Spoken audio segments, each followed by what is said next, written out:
اولین چیزی که اخلاق ما را راست میکنه توکل به خدا بوده.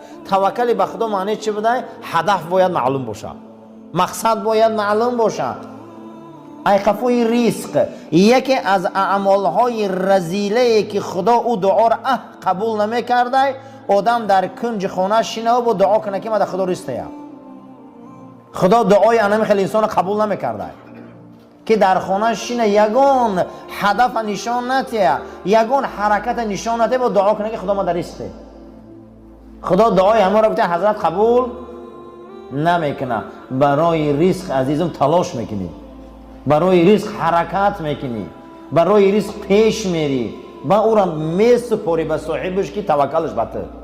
این توکلی به خدا میگفتیم. هر مسلمانی که مقصد نداره توکلش معنی نداره.